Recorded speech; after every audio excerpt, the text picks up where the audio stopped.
Bonjour,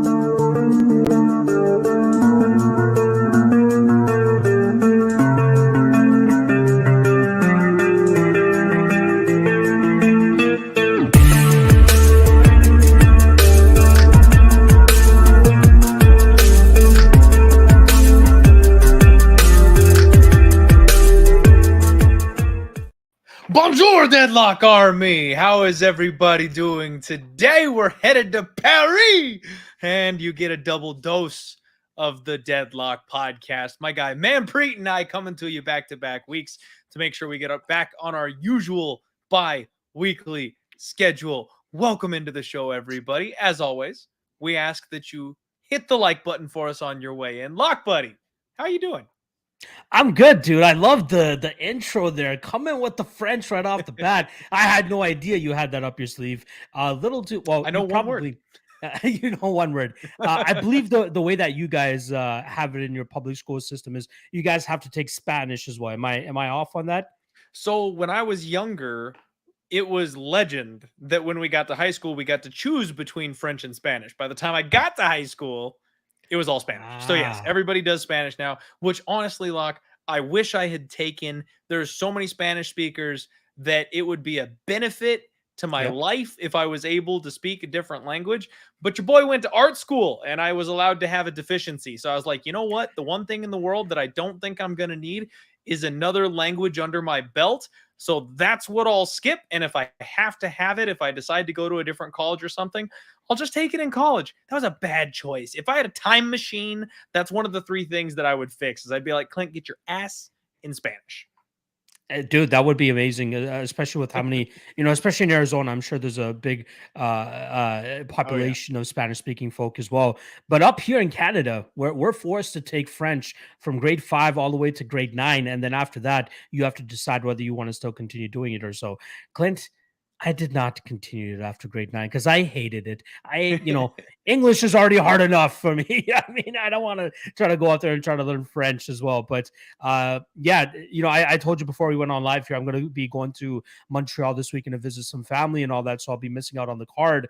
But like a lot of people think that once you get into Quebec, which is the province, obviously right next to Ontario, that everything is French, right? Like you would be lost if you don't know any word or a lick of French. But that is incorrect. You know what I mean? The people over there in Quebec, especially in Montreal, do a very good job in terms of making English speakers feel welcome, unless you go to Quebec City, which is a very smaller, like it's a small tourist destination, maybe 3 hours away from actually Montreal. And that's where they look down upon people that do not speak French. That's where you want to go, and you want to be very careful about who you run into and try to be like, hey, I don't speak French. Can you tell me what this means? Like, that's where you'll probably get that death stare and that like, hey, get out of my my French accent sucks, so I'm not even going to try it. But they're probably looking at you like, hey, get out of here. Go back to Montreal or wherever the fuck you came from. I wish that I took French as well, right? Like, I know a lot of my friends stuck with the French, and it really helped them in their careers. I'm not sure how much it would help me in this MMA sphere thing, right? Like, we don't really have any great, amazing Quebec fighters or Quebecois fighters outside of Charles Jourdain, who's fighting this weekend, Alex Morgan, who just got knocked out choked out yesterday. And then French fighters, right? There's not many. Like, I think we pretty much have all of them on this Paris card this weekend because that's how few French fighters they actually have out there. So yeah, I'd much rather learn Spanish than French is pretty much what I'm trying to get at.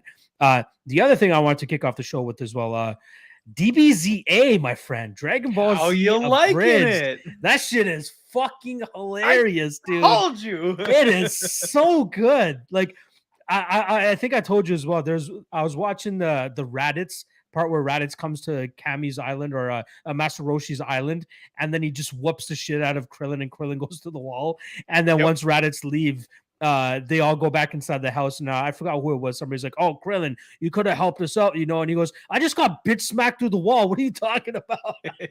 I died. My wife walked past me while we were watching that scene. I was like, this is for me. This is exactly what I want it to be, and I love it. I love better. Continue. It gets better. Like anything like that you would think of as a fan, but never really put on paper. They just do it. It's fantastic. Yeah, no, I'm like, I'd say I'm just at the point where Frieza makes his first transition, or that first transformation. I'm right at that Perfect. spot, like episode 14 or episode 15 or something like that. It is amazing. The Namek saga so far is hilarious. I love the Namekians. I love the wise guy, I mean, or the old wise one. Just so like, I want Guru is to put, maybe my yeah, favorite part of DBZA. I want to touch you and dig deep inside of you and pull out I am an adult. yeah. Well, I was telling people on my earlier stream today, I'm like, if you guys have not seen DBCA yet, make sure you guys go check it out. Dragon Ball Z Abridged. If anybody I wants love to it's gonna trot make like down, a resurgence now. It's gonna hit all the bro, people that never caught it the first time around. dude, it's crazy that it came out in 2010, right? Like around that Yeah, it's 2010 old. area. So were you watching it when it was coming out, like as it was No, dropping? You found it no. after the fact. A buddy of mine, actually, it's funny. So I've always been like a nerd. I watched Dragon Ball Z growing up and stuff, but I never really dove into anime or anything like that. There weren't any like serious anime that I got into until it was just a couple years ago, actually, like maybe 5, 6 years ago, that I connected with a buddy of mine that was like super into anime, and he started like recommending things for me to watch because I had kind of burned through my movies. You know what I mean? Working corporate America job, and I had my old iPhone that was the screen was like this big on it, I but the know, phone right? was like that Yeah. big on it. I had loaded up a couple of my favorite movies on there, and I would literally watch them on repeat just to like burn the hours of the day while I was at work. And so I had like the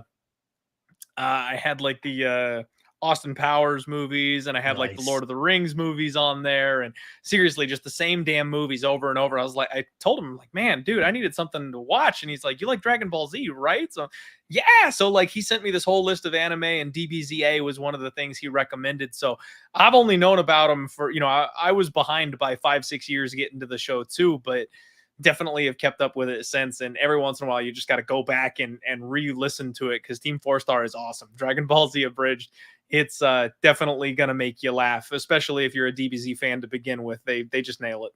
I'm very excited to get through it and then go to the movies as well, right? Like they Yes, have the abridged version of the movies as well, and I can't wait to do that. I'm thinking maybe I'll once I I'll be get honest back. with you, Locke. Go ahead. The Yep. movies might be even better for like single sitting. Wow. Because Damn. if you're just like, bro, I just need to laugh, but I've only got like 30, 40 minutes. You don't Yeah. want to watch 2 or 3 episodes of DBZA and be partway through the story or whatever. You know what I mean? The Yeah. movies, though, because they're so compact, it's just jokes. Like you have Yeah. got a good 30 minutes of nothing but their best work. The movies are fantastic. So after you get all the way through the series, definitely hit the movies because those are the ones I revisit most often. That's my question is, and then we'll go and get into the MMA talk after this. In terms of the movies, This is a how Dragon Ball Z podcast yeah, now. this is exactly this is a DBZ episode. In terms of the movies and trying to follow the storyline of that, is it possible to still follow the storyline? I'm not sure how much of it they cut out because, like, some of the episodes, like you said, for the movies are only like Mhm. 27 to 30 minutes, but I'm assuming the movies are double that. So, like, how much are they cutting out, and how much would I actually miss out in terms of the story if I skip watching the actual movie and just watch the DBZA version of it? So to be blunt, Dragon Ball Z has never been the most story driven show. You know what I mean? True. Most of the movies are very low on story value. They don't really fit into like the canon of actual Dragon Ball Z. They're kind of outlying stories. You get the gist of it, but Okay. it's mostly just humor. So it's worth a watch if you really want to know what happened in like the classic Dragon Ball Z, but they kind of drag a little bit if I'm being honest. The story Okay. just doesn't amount to much. They'll touch on the main story beats in the DBZA versions of them. And like 1 or 2 of the movies, they actually completely change the story, which is it's Oh kind of wow. fantastic that the Okay. DBZA version of it is nothing like the story in the real movie, but it works and it's really funny. So yeah, man, it's I don't know. I'd say it'd be worth to go back and watch both versions of it, but if you only had time to watch one, just watch the DBZA version. Perfect, perfect, perfect. I honestly I downloaded the Brawley movie as well. I'll eventually watch that as well. But I want to try to make time next week to actually watch the one that's in theaters because watching a Dragon Ball Z movie in theaters must be fucking epic. And you said you just watched it a couple days ago as well, if I'm not Yep. mistaken, and it was probably amazing as well. Was it not? It was fantastic. It was Yeah. fantastic. Especially, it's funny. A lot of people I think are like me and maybe got into like the Dragon Ball Z era of things. and didn't really do the original Dragon Ball type stuff. But like OG Dragon Ball was a comedy. You know what I mean? It Yeah. was not Yeah. nearly as martial arts intense. It was not near, it had no power levels. You know what I mean? Like it was funny. And that's really kind of what they've gotten back to in this movie. Like, don't get me wrong, there was some serious heart pounding action. There was a big fight scene at the end of it. It was awesome, but it was freaking hilarious. I swear to you. Nice. My tinfoil hat theory here is that Toriyama, the creator of Dragon Ball Z, actually watched DBZA. I I guarantee you somebody sent him the links to DBZA and he was like, huh, because he stole some shit. Like Oh, Dragon Ball Z wow. has never Interesting. been as funny as the new Wow. movie is. I swear he learned from his own fans because it was hilarious. The movie was fantastic. I can't wait to see it. Like again, I don't care that it's going to be out of the story for me in terms of like where I'm watching it compared to where I'm at with everything else. I just want to watch it for the aesthetic and how amazing it probably looks. All right, before we lose every single one of the 3 followers that we have that probably don't give a Hype shit knows what's up. about exactly, Hype knows what's good. Hype is the real G here. Actually, I just want to quickly talk about this thing that he's pointing out here, saying, "Lock that man reaching on Twitter blew me. No way he was being serious." So this guy out of nowhere came out and quote tweeted my pound for pound rankings, my personal I pound for saw pound that. rankings way from March. Like I'm talking about way back, 5-6 months ago. And all he tweeted was wow, just wow. And I'm like, okay, so this guy's just taking a shot at me, essentially saying that my rankings are wacko and bringing them up now, especially after, Kamaru Usman losing. Obviously, Alexander Volkanovski deserves to be at the top right now. I had him at number 4 after Piotr Jan, who also lost in April after I had put that ranking thing out. So I took it as a little bit of a shot. And so I put out the tweet or I put out a reply saying, hold me reaching all the way back to get this. And then he DM'd me, Clint. He actually DM'd me. And then I realized I actually kind of know this guy. This was the guy, if you guys remember last year, Matt Mitrione was doing a Bellator media day scrum, and then he started off the question by saying, "You are 0-5 in your last 5 fights." And then It's Matt that Mitrione, guy. it's that guy. It's that Oh guy. my god. Bro, he because I looked back at the DM that he sent me, and then I looked back at the history. I'm like, I've talked to this guy before. And then he says, "Hey, what's up? You wanted to meet?" And I said, I don't want to meet. I was just curious. What's good? He goes, "Have I ever discredited your work? Do I tell you your gambling is wrong?" And then then he sent me an article that he did for UFC 264 of some sort. I'm like, yeesh, chill out, kid. Bellator gives up media requests to very bad people. I see that it was a fumble on your part. Don't take it to heart, dude. Keep at it. And then he replies to me again today after this whole like pound for pound ranking thing. And he goes, since you think you know everything, your tweet was sent to me by one of my coworkers looking to hire a full-time MMA gambling analyst, and your name popped up. He said he had a Twitter run-in with one of your takes, and hence I quote RT'd it, but you want to go ahead and assume a whole lot. I can't stop you. Good luck with your endeavors. And I'm like, even looking back at 2 or 3 of his last tweets, he quote tweeted somebody and said, "This is a dumb take." Like, you are clearly trying to poke at people by doing these things. And obviously, I would take it that way. How else would I take it if you're just quote tweeting my tweet that's clearly outdated and would be wrong at this point in time and saying, wow, just wow? Of course, I'm going to take it as a stab. So, yeah. Shout out to my guy Hype MMA for bringing that up. I quickly wanted to address that. But yeah, weirdo Sounds people like in here. sounds like a miserable human being, Luck. Unfortunately, on Twitter there are many of them. I had a similar situation where not quite as bad, but like somebody on YouTube was like calling me out for blocking them. And he's like, Clint blocked me for saying this on Twitter, and I guess this clown just doesn't like people disagreeing with him. And I was like, no, like you were a fucking asshole. Like that's what I blocked you for. Like, Yeah. do you not realize there's a difference between being a dick and Yep. disagreeing with somebody? There's Correct. 2 different ways to handle that. It's fine to disagree with me. Don't be a prick. You were a Exactly. prick, so you got blocked. Like that's just how it works. People are insane, man, especially people that they have that abrasive style that this guy that you're talking about appears to have, and they just think people should be okay with accepting that. Like that's the thing that I don't understand. Whereas if you're the kind of person that wants to be real and that's how you treat people, like, don't expect people to stick around. Like, they don't owe you anything. We don't need to respect you if your only move is aggression. That's not on us. Like, if you're a dick and we peace out, like, just get used to it, because you don't need to treat people that way, especially people that you don't know or have any type of actual relationship or connection with. Like, I don't know. People are way too entitled and feel like you should put up with their bullshit. Not this guy.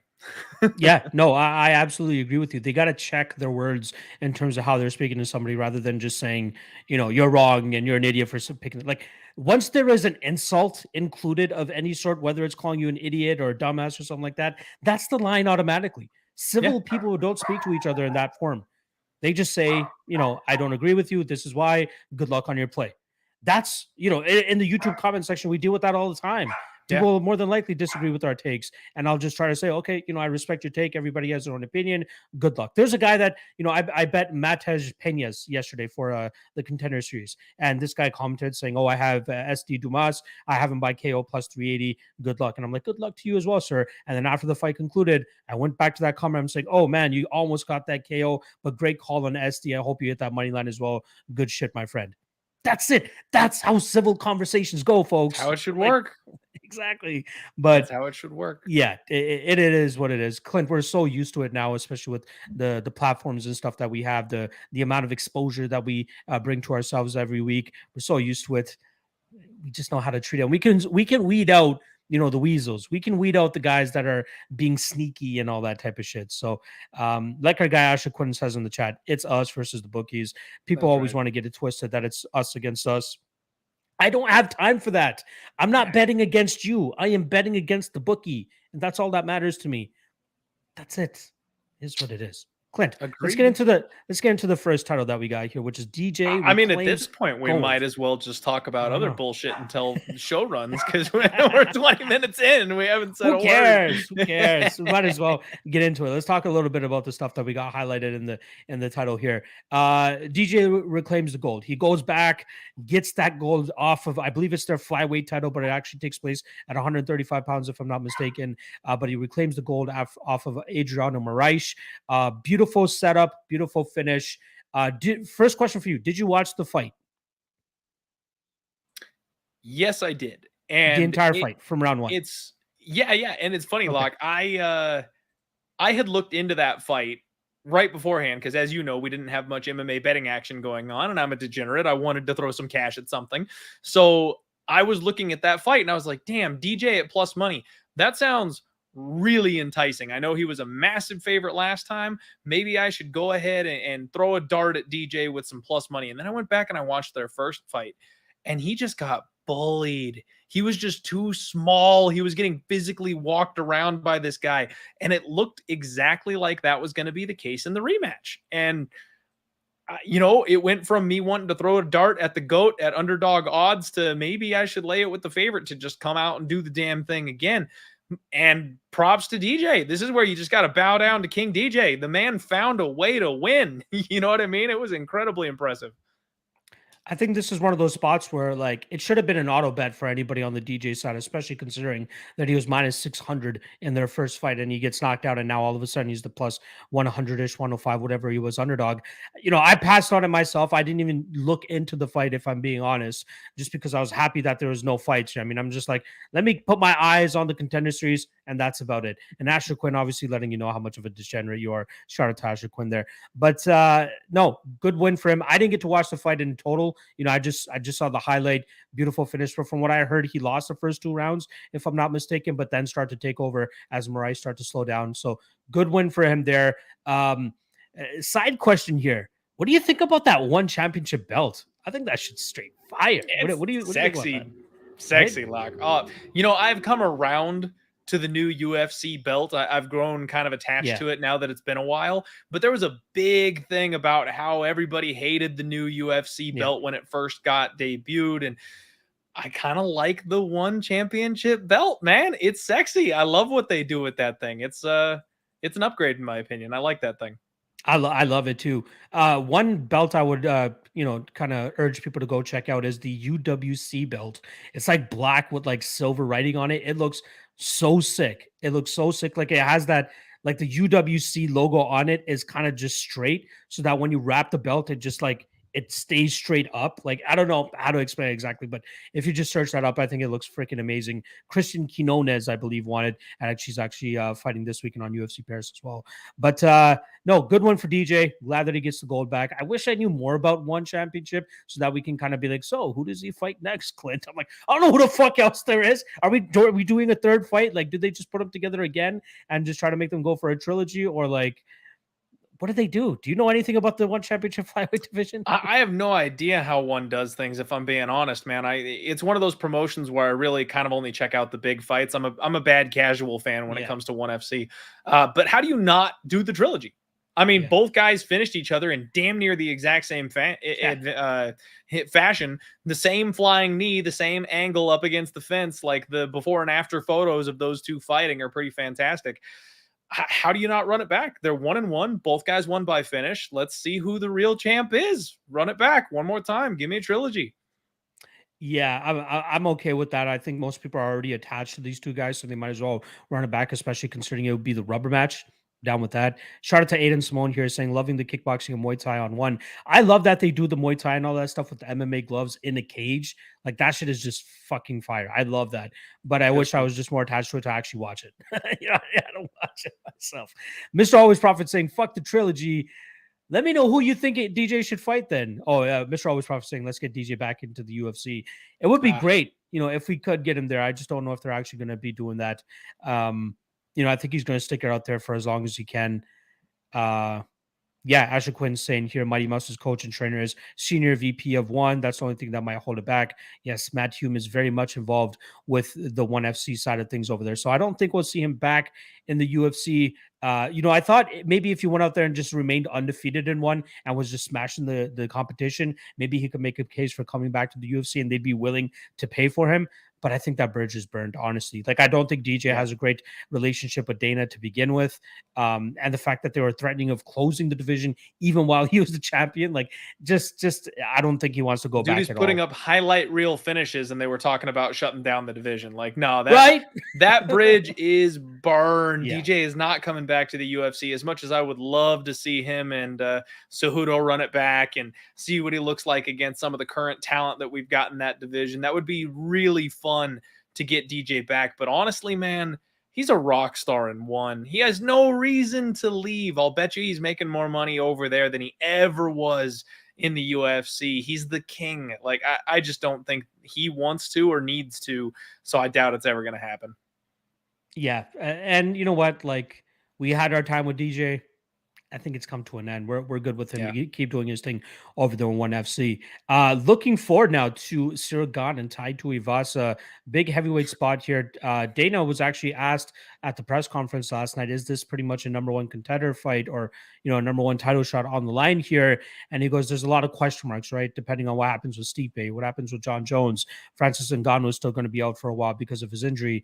I talked to Eric Nixick in the lead up to the last pay-per-view, and he said that Ngannou is like hitting mitts now. He's gotten to that point where he's cleared to at least do that much contact. But if I'm not mistaken, right now he's in Cameroon shooting some sort of documentary down there. So he's going to be down there for a little bit before he comes back. I think he said middle of September or end of September, and then they're going to start looking at gearing up, seeing if he can finally start sparring and doing that full contact stuff. So I think that Francis is going to be out for a while. There could be a chance that no matter who wins this fight, they'll probably have to fight one more time because it seems like the UFC continues to lean on that Stipe versus John Jones matchup. And you got to believe, I love Cyril Gane, but I think that no matter who wins the Stipe and Jones fight, that guy is likely next up for them. What would you like to see done in the heavyweight division, depending on what happens this weekend? Heavyweight is super interesting to me right now, Locke. There's a lot of things that could happen here. I think I want to know what's up with Frankie. What's up with Francis Ngannou, Frankie Murder? Because the UFC have a bad relationship with him, a really bad relationship with him. I'll say this. It Let me just quickly correct you. I talked to Nixick and they said that's a little bit overblown. Like the lead up of to that Cyril Gane fight was not good because they just kept hyping up Cyril Gane. Mhm. Francis was obviously asking for so much money and boxing and all that stuff. But apparently after that fight finished, they had a very positive meeting with the UFC with a bright outlook. So they will make a matchup with him no matter what. It's gonna Do you happen know why, Locke? Do you know why the meeting after the matchup went good? because Francis won. Because the UFC got their hand caught in a cookie jar. Because the guy that they set up to beat my champion lost. If that fight had gone the other way, Francis loses all the bargaining power. They kick Yeah. him to the curb. They treat him like garbage. They send him on his way. They drag him through the mud and all the things he said and he wanted, because guess what? We got our shiny new champ with a belt around his waist. The only reason that conversation went well was because Francis pulled out the dub. So I don't want to hear shit about that relationship being better. They got to bow down to the king now, and that's why Francis is getting the respect he deserves at the moment. I'm honestly concerned that they're going to try and set our guy up again. They might go ahead and give him one more fight or something like that, but let's see if they work with him on the timetable. Let's see if they work with him on the cash. He might have to rematch Cyril Gane in a couple of months, man. Like, they might legitimately just try to unseat him again as quickly as possible. Because if Cyril Gane gets this win, where does he go from here? Who does he fight after this? Is there anybody except a rematch with Francis Ngannou after this? I want to know what's going on with the whole John Jones situation. Is he actually going to make it into the UFC? He's got to get by Stipe. Maybe if Jones gets by Stipe, he probably should. Stipe's old at this point. Do they do Francis Ngannou versus John Jones? Is he ready for that? Do they throw another interim belt on the line and do Gane versus Jones if Francis isn't ready to come back, and put him in the exact same must-win champion versus champion situation again? Like, I don't trust the UFC when it comes to Francis Ngannou right now, man. I'll be honest with you. I think they want almost anybody else in that seat than him. So I wouldn't be shocked if we see pretty much any of those options roll out. If the UFC could get a belt around John Jones' waist at heavyweight, I think they're looking at dollar signs, because they know he, biggest comeback tale of all time for him to walk away from 205, come back and be a champ and grab the belt up at heavyweight. Like, I don't know, man. It's going to be interesting times moving forward. I would like to see some movement, but I want to see some damn respect towards Francis Ngannou for the next couple of months. I hope they don't do anything fishy or shady again to try to mess with our champion, because he deserves that seat right now. It's funny the way that you set that up, because it sounded eerily familiar to when they were setting up Francis Ngannou to beat Stipe Miocic at UFC 220, and that backfired in their face, and Stipe ended up coming out on the winning end there. Now look how the turntables, folks. Look how the turntables is all. The UFC is just floundering with heavyweights right now, man. Like, Stipe, I get why they didn't want Stipe as champion. I get it. He wasn't overly marketable. He wasn't very well spoken. He was a tough out. It was really hard to beat a guy like Stipe, but at the same time, not overly flashy, not the most entertaining. Like, there's a couple reasons why you wouldn't like Stipe as your champion. I get it. I definitely get it. But Francis, treat that guy right, man. He's the exact opposite. He's got a country behind him. He's well spoken. He's good looking. He's a once in a generation freak of nature. Like, you can market the hell out of that guy. Pay him. Like, that's the kind of thing I'm not sure why you can't just have a good relationship with your champion, pay him what he's owed. It's pretty wild. And Aiden, yeah, I know Stipe, we got some good stuff out of Stipe. We really did. But towards the end of his run, he was fighting, once every year at best and holding on to the belts. And there was the whole you get Brock that whole Lesnar thing. situation. Like, there was a lot of ups and downs. The whole DC thing as well really put the Yeah. heavyweight division to a halt. So it's kind of sucky that Francis, now injured, is going to hold up the division a little bit longer. But I do quickly want to go ahead. Go ahead. I just don't want that to happen again. I Yeah. hate it when divisions slow down to a crawl when somebody's got the belt and we can't do anything about it. Like, Francis is the most entertaining knockout puncher of all time. You know what I mean? Like, I have no problem with him holding the belt, and the way the UFC treated him, give him his time off to recover right now. But I do want them to sort the situation out. I do want a established pecking order again in the heavyweight division, because if it goes through what we did with the whole Stipe and DC thing, where everything was just frozen and we had who we all really knew was the next UFC champion, sitting on the sidelines waiting for it to sort itself out. I just don't want that kind of grinding situation at heavyweight again. I do. I will say this: if Tai Tuivasa wins this weekend, I believe he deserves a title shot. Whether it's him sitting out and waiting for that whole Stipe Jones Francis thing to work itself out, I don't think Tuivasa really has to go out there and make a case for another fight to go out there and get a title shot. Beating Cyril Gane, he's being the number 2 guy in the division, in my opinion. If Cyril Gane wins, then I think he would have to face probably the loser of Stipe versus Jones, because it feels like they're going to do Stipe Jones eventually. And it feels like whoever wins that fight is going to get the title shot. So give Cyril the loser of Stipe or Jones, and then that will set up the next number 1 contender after that. But it all really depends on the return table for Francis, like when he can truly step into the cage, get into the cage, and defend his title. I'm gonna guess that it's like April or May that we finally see him back into the cage. Which again, it's kind of shitty that he's going to be out for as long as he is, but he deserves it, right? He's done everything that he needs to. He's won the fights he's need to. He even fought with a bum fucking knee and still won that fight. So let's give him all the respects that he deserves there. All right, Clint. One more thing that we want to touch on here real quick is Jared Cannonier losing Sean Strickland as an opponent for the October 15th Fight Night main event.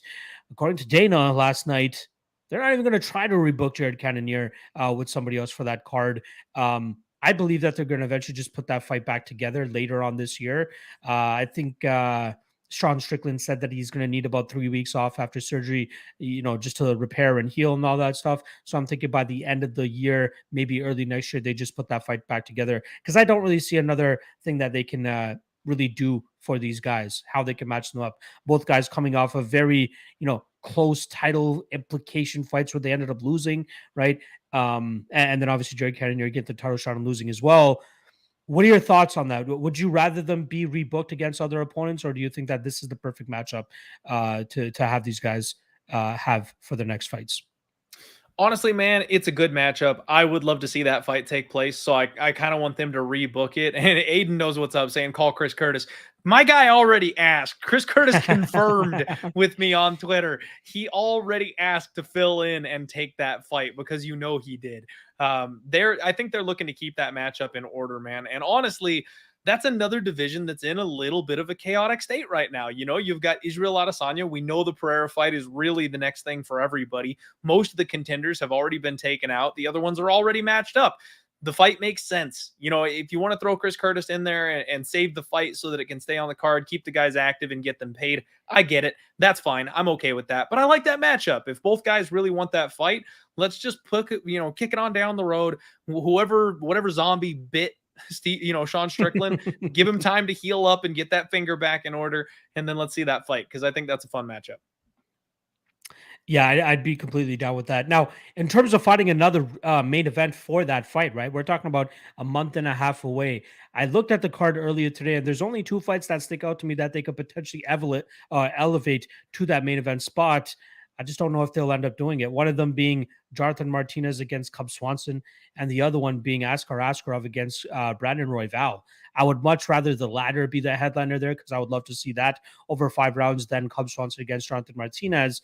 But there could be a potential of them moving one fight, from a card that's nearby that and just making it the main event of this fight night. But if you were, posed with the question between Martinez and Swanson and Askar and Royval, which fight would you want to see as the main event slot for that fight night? I think Askar Royval. To me, I'm super high on both those guys, so I'm a little bit biased in that situation. They're both my boys. So, seeing the 2 of them get elevated up to a main card slot, I think that is probably the move. If you want to go with Cub, because he's a legend of the sport, he's got the name value. The casuals are probably going to tune in there for that. I don't mind that. I think both are fine options. And you know what, Locke? I know I'm going to go super diehard mode on you here. It probably wouldn't go over well with the majority or the casual fans, but give me Vivi versus Grosso.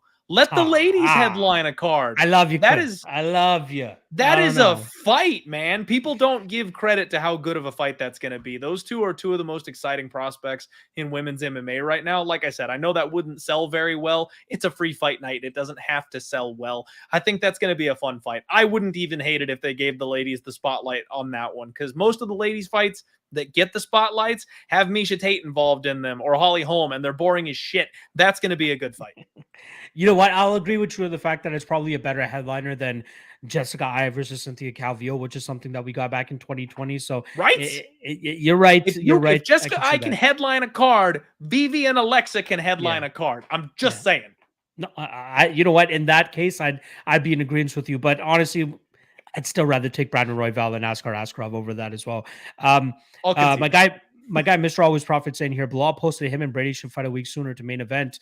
I wouldn't mind that either, right? They're I'm fine scheduled with for the that. October 22nd card, the week after in Abu Dhabi. I'm sure both of them would rather save a flight and save that jet lag and just fight in the Apex rather than flying across the pond and trying to fight in Abu Dhabi. So I wouldn't mind And those that. guys are UFC, headliners.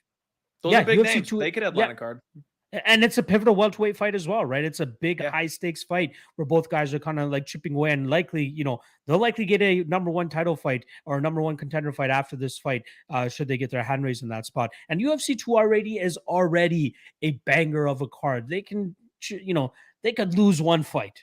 And if they could lose one fight, I wouldn't mind it being that one. So I'm down with that as well. I do quickly want to touch on one of the comments that we had earlier that, it just gets me very fired up. And I love my guy, Asher Quinn. I love him.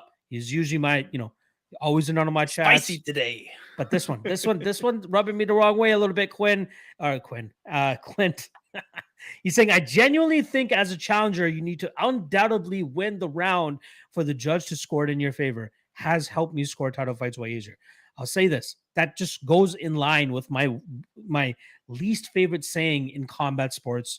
You have to beat the champ. You got to become beat the champ. Shut the fuck up. I hate that shit.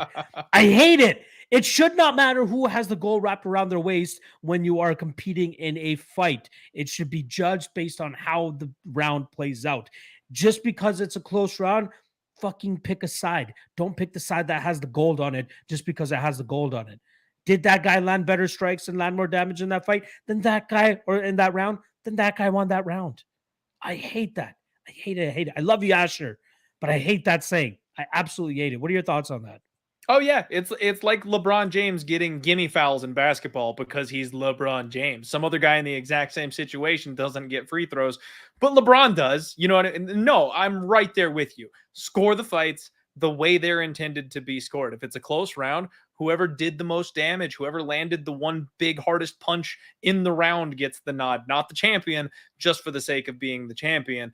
I get the whole you got to beat the champ to be the champ, but like, how many times do we really get Rose versus Esparza? How many times does that actually happen? Not very often. Like, you're gonna get fights that are close but can go against the champ, and I think that would be perfectly okay if that happens. In fact, I loved that Carla got the belt wrapped around her waist, because as the damn champion, you should be ruling your division. You should be taking out your opponent. Well, she's the challenger and she should be the one. No, you're the champ. Like, if you throw nothing, you don't deserve the belt either. So I'm right there with you. Close fights, I think, need to be scored the same way as any, especially in title fights. I get it. I like it when it's more definitive. We all do. But at the same time, I think that's an outdated thought process. Thank you.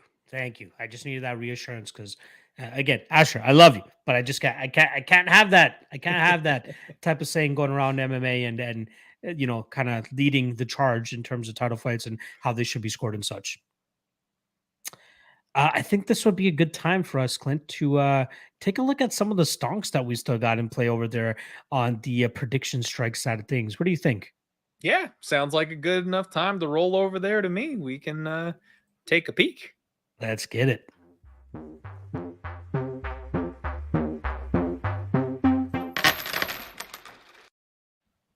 And it is Fighter Stonks presented by Prediction Strike.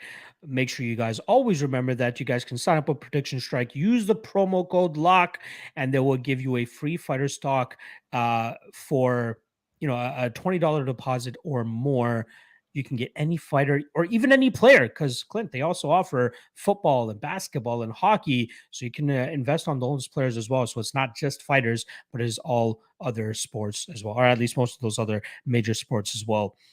Clint, I'll let you kick this one off, my friend, if you want to jump in and show off your portfolio and anybody that you'd be looking into buying or selling going into UFC Paris.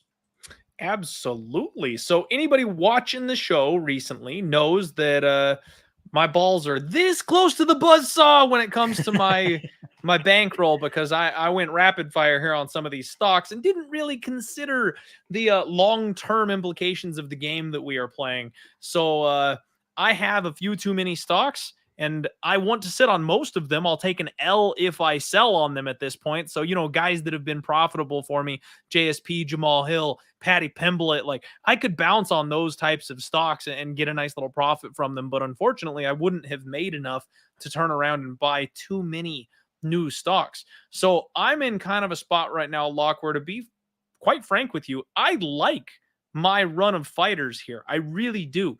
And I don't know that I necessarily want to sell on anybody. I think most of these are going to be headed up long term. Guys like Andre Fiallo just got a fight announced. Chase Hooper and Sam Hughes are doing good. Kevin Holland, Jack Della, these guys they're all going to be matched up pretty soon here. And even ones coming off a loss, I kind of expect them to get back on the horse. Really happy about Arman Saryuki, and snagged him, and that felt good. Saeed Yacoub, Charles Johnson, Jack Shore, like these are all stocks that I kind of want to hang on to. So looking at, options for this week, one that I definitely would want to look at. I checked out Marvin Vettori earlier. He's a little pricey for me there at $4, but Benoit Saint Denis, Ooh, I don't mind is that. sitting at a nice 88 cents. That would be the one nice that I think I may want to snag an investment in. However, I don't have the free capital to do so. So honestly, Locke, I'm going to have to kind of look through my portfolio and see if I think somebody is worth selling to make room for Benoit Saint Denis. And that would be the only move that I would want to make for this particular week. It's kind of slim pickings from a prediction strike standpoint, in my opinion. There's nothing I'm really jumping out of my skin to grab on this one. Yeah, looking at the Paris card, there's nothing that I really want to take a shot on either. Maybe Christian Cannonier. Like I think that he has a bit of a bright future. I think he's just making his UFC debut. I think he could. I believe obviously that he wins this weekend. Let me just see if even if Prediction Strike has him. Yeah, they don't even have him up yet because he hasn't even made his UFC debut yet. But I'd probably snag a little bit of him once they put him up there if he's around that 60-cent, 70-cent mark. But other than that, I don't really have anybody. Actually, you know what? Mr. Always Prophet saying I should sell Romanov after that last fight, man. I don't. That was a rough one. All right, I think I found what I'm going to be doing here, Clint. Are you done with your side? Is what I'm saying. I'm done. I'm standing pat at this point. Like I said, I'd be interested at 88 cents in Benoit Saint Denis, but I really am going to have to dig into my portfolio and see if it's worth taking the hit, the transaction fee, on selling a couple of stocks to make room to buy that stock, because it might just put me further in the hole if I do. Yeah, give me 1 sec while I pull this up because I want to do it as smoothly as you do whenever you already have all these tabs open. So just give me 1 second here.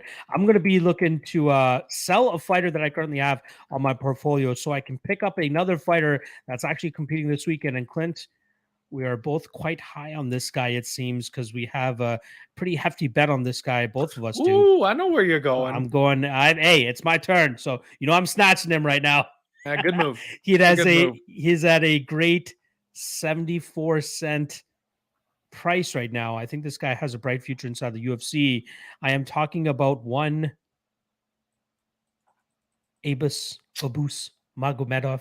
He's 74 cents right now. That is a great call, Locke. Right. I think that's a great price for him, especially considering, let's see here. Let me quickly pull up what Stoltzfus's price is at, because I think he's going to be just going to check a little bit higher. Yeah. Oh, he's actually at 80 cents right now. So it wouldn't be a huge improvement on Abus's number there, but it's still, in terms of long-term ability, I think that Abus definitely has a lot to showcase here. But the guy that I want to sell So let me just quickly go through the lineups that I have here. Obviously, Nasruddin Imavov is fighting this weekend. Very excited about that one. A couple other ones. Jared Gordon fought recently and beat Leonardo Santos, but I'm still slightly down on him, about 8 cents, because obviously I bought him before he lost to Grant Dawson. And then there was another one. Oh, Clayton Rodriguez has a matchup with Vinicius Salvador. So I'm expecting him to go out there and get a win in that fight. And that should bring his price tag a little bit higher. Iwan Kutalaba fighting Ryan, no, not Ryan Spann. Who's he fighting? Johnny Walker very soon. I think that should be a very winnable fight for him. Alex Pereira obviously getting a title shot. I'm going to hold on to his stock as well. Emily Ducati fighting Angela Hill coming up. I'm considering selling on Ducati before that fight, but she hasn't really gone up or down for me as of yet because I bought her after her last fight. So hoping that there's going to be some movement coming in on there as well. But the fighter that I'm going to be looking to be selling and will likely be betting against as well is Mr. Song Yadong. I got a solid 39-cent profit on him this time around. So I'm going to sell it. It'll come down to a 33-cent profit because of the 6 cent fee that I'm going to be incurring by selling this. But I'm going to be taking that profit that I got off of Song Yadong because I think he ends up losing to Corey Sandhagen later at the end of this month. So that's why I'm going to be dropping him. Clint, you're more than welcome to pick him up if you want, but I'm expecting that price to go down as Corey Sandhagen should be able to pick up that win. And then in turn, I will be buying a stock on Mr. Abus Magomedov at 74 cents. Such a great price, don't you think, Clint? I think that's a great price. And honestly, Locke, regardless of how things turn out, I think it's a great move by you to invest in that stock and have it rise and then sell high when you think there's some risk and get out, secure that bag. I think that's a good move by you, regardless of outcome. If you're wrong and if Song gets the win, so be it. But you had a good run with that stock already. So I don't hate that move at all, Locke. Good move. I love it. I think that's now like 2 fighters where I've gotten some solid profit off them. I think Jared Cannonier was one of them. I picked him up before he beat Derek Brunson, and then I sold him before he fought Adesanya. And then, now with Song Yadong, he made some good money for me on this rise up to this main event slot that he's going to get at the end of the month. But I think he comes up short there against the much more talented, in my opinion, Corey Sandhagen. I see you doing a little bit of searching on Prediction Strike right now. What are you trying to pull out of your sleeve here, Clint? I'm just looking. You dropped Song, and I may have a different opinion of that fight than you. So I may be interested in picking up one Song Yadong before things are said and done. We'll see how this goes. Yeah, Sandhagen is at a juicy $4.25. So if Song Yadong wins that fight, he will immediately skyrocket in terms of his Prediction Strike stock. So for anybody that's even watching the show afterwards, and you want to, and you're picking Song to win, getting him in on him right now at $2.23, you will see a drastic improvement in his price. Should he pick up that win over Corey Sandhagen? What's the betting line on that? Do we know what the betting line is? I don't think there is one yet, but let me see if we can pull something up. Oh wow, minus 205 Corey Sandhagen, plus 175 Song Yadong. I'd still take Corey at minus 200 there. I'm being honest. Wow, really? I'd say so. And my guy, Mr. Obvious Prophet here, asking what if Song wrestles Sandhagen? I don't think he'll have the gas tank to do that over 5 rounds. I really don't. That's all I want to say. Interesting.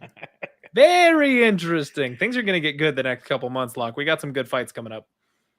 Yeah. The next 3 weeks, great fights. And just to prepare some folks, I know you guys were dying from this past weekend because of no events. Just a reminder, September 27th, no event. October 3rd. October 1st, we are back with Mackenzie Dern versus Yan Xiaonan. And then October 8th, no event. So there's going to be a 3-week stretch where we only have one UFC event. Be prepared, folks. Try not to fight each other. Try not to do any of that. All right. Are you done with the Prediction Strike side of things? So we can move on to the... I think I'm good. No move here. So perfect. Make sure you guys check out Prediction Strike. It is a cool new betting tool, and use our code to get that free stock. Get in the game. Come hang out. Mr. Always Prophet saying, we don't need to hear that, Lock. Stop. We need UFC. I'm sorry. You know what? At least football's back, though. Like, if you've got a bad weekend... I can do without that. I'm just saying, if there's a no MMA weekend, I got to tell you, football and NHL, those are my 2 backup sports. And this run where we've got nothing but baseball, it kills me on week offs because I have nothing that I want to pay attention to on the TV. So when we at least have college football or hockey going on and there's no UFC, I've at least got background noise. I've at least got something that can hold my attention, because baseball, get out of here.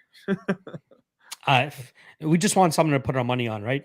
Isn't that what it is Exactly. at the end of the day? There we go. Exactly. All right, let's I'll get bet into the baseball, but yeah, not gonna do anything with it. all right, let's get into the deadlock duo to wrap this thing up, folks.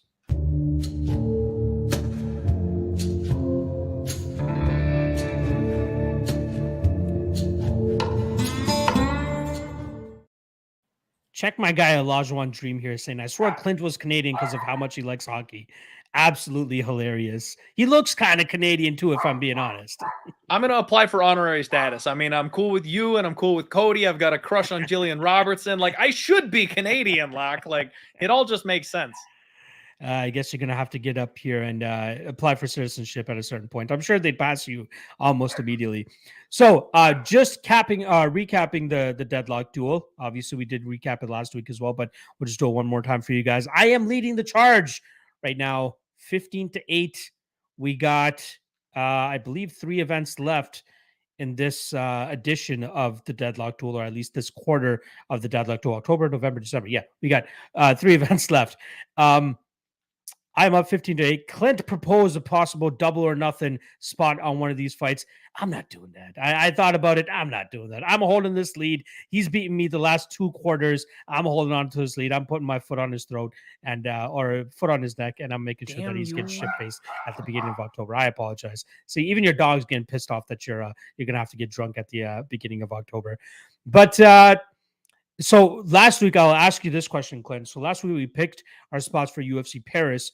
I'll be more than happy to switch if you want to switch anything now that we have a better idea of what the main card is going to be looking like. But I will be sticking with my Cyril Gane in the main event, as well as my Nathaniel Wood as my other main card pick.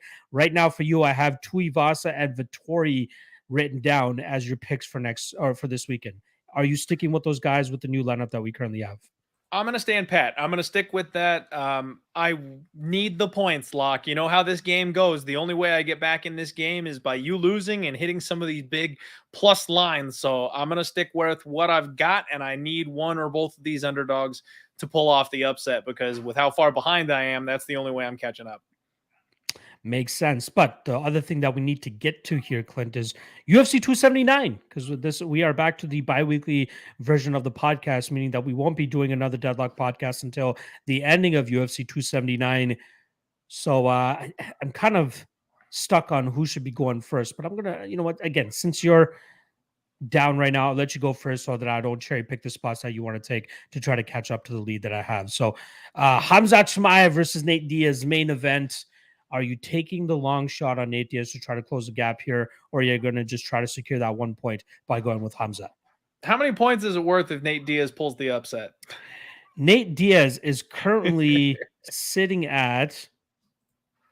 Why is not here? Not against Nick Diaz. I want. Do they really not have odds for it? Oh no, they do. Khamzat is like a 20-1 favorite. Yeah, it's weird that it's not on best fight odds. Let me just pull up FanDuel real quick here and see what they have it at.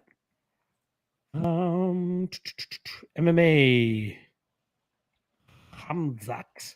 So yeah, like Superbook Sports has minus 1100, 10-1 on Nate Diaz for the upset. So let's say Nate Diaz plus 700. That will net you 8 points if Nate Diaz wins. Don't do Fuck, it. man. Don't do it. Like, I almost feel like I got to do it, because this is being down as far as I am in this contest. That's kind of the only hope I have to catch up in a month, is to smash a gigantic underdog that makes up the difference. I know that's literally burning a pick in our contest because Khamzat is going to kill this man, but at the same time, there's Tony Ferguson plus 225. Oh sorry. God. Yeah, you got to look at the rest of the main card. The only other big dog is Tony Ferguson being in the plus 200s. See, that's the problem, though, is like I need dogs, and I need dogs that will hit. I am a madman when it comes to betting. I have no problems taking a long shot. But guys, Hamzat, this is legalized murder. Hamzat is going to I know. destroy Nate Diaz on national television. It's not going to be awesome. It is going to be sad. When it's all over, we're going to go, yeah, we kind of knew that was going to happen, and now we lost Nate Diaz forever. So I'm going to pick Hamzat because I have to. I'd rather take the push than get one more point further behind here. And for my next selection, I will need to make sense of this main card, and it's Slim Pickens, Lock. It is Slim Pickens here at UFC 279. I'm going to take Mr. Johnny Walker as my underdog. Plus 155. Plus 155. You'd get 2 points if he wins. Yep. Because he might be a little chinny and he might be somebody who we've seen smothered before. But you know what? Ion Cutelaba has phenomenally bad fight IQ and also is a man who can be caught and finished. And I think Johnny Walker taking the time off that he did is going to pay some dividends here. I think he can pull off the upset in his comeback. I don't hate you for it. I know you had to take an underdog shot there, so I don't really hate that. So I'm going to go with Hamzat, obviously main event, but I'm going to stick with the, I'll stick with some of the favorites here that I really like. And the next one that I liked is Irene Aldana. I think that this is a great matchup for her to go out there and beat Macy Casson. I'm even considering, I got to do the tape still, but I'm considering making Aldana a lock of the night play there. Probably go 4 or 5 units deep on her. Think she's a much better fighter here. I'd be surprised if Chiasson has the success in terms of holding her down and getting her to the mat, bullying opponents like she's kind of been getting away with in the early parts of her UFC career. But now that she's taken steps up in competition, we are seeing that's getting harder and harder for her to do.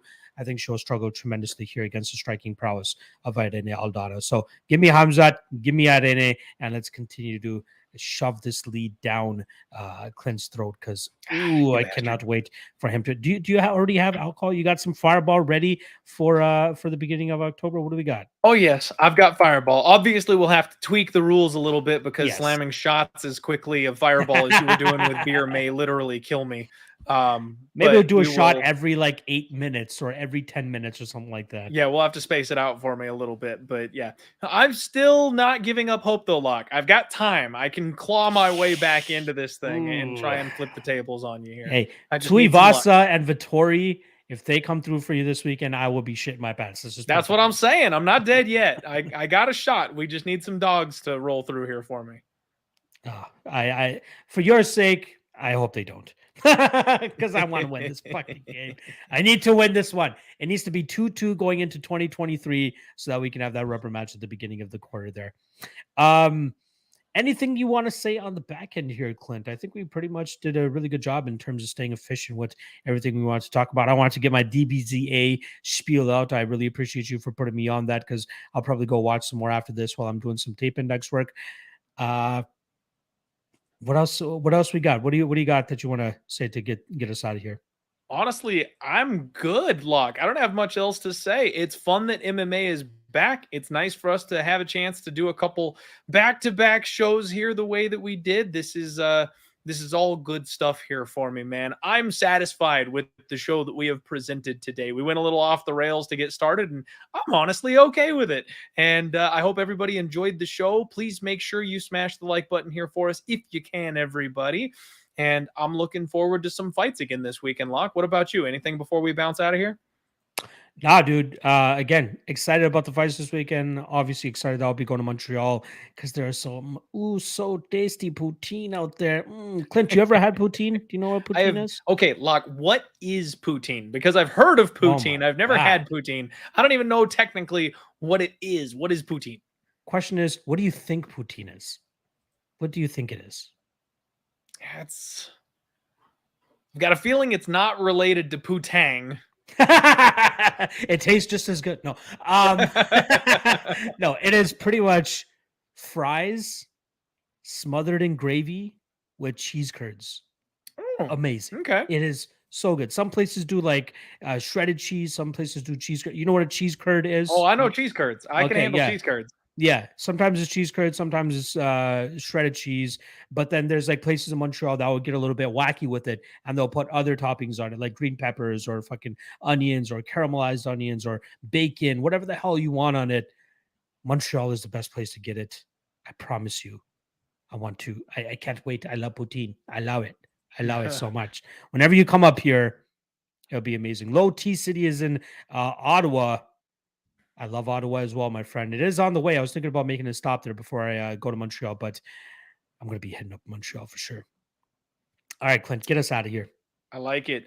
That's it for the show today, everybody. Thank you very much for tuning in and supporting the Deadlock podcast. Good luck on all your betting action. We will see you guys in 2 weeks, and hopefully I'll be this much closer to just absolutely crushing the soul of my guy over there, Locke. Get a couple of big upsets at UFC Paris, come back and just be feeling myself when he's sweating suddenly for the Deadlock duel. It's gonna happen. Let's go, Shui Vasa. And Marvin Vittori saved my ass. All right. Thank you very much, everybody. Have a wonderful week. And Deadlock Army dismissed.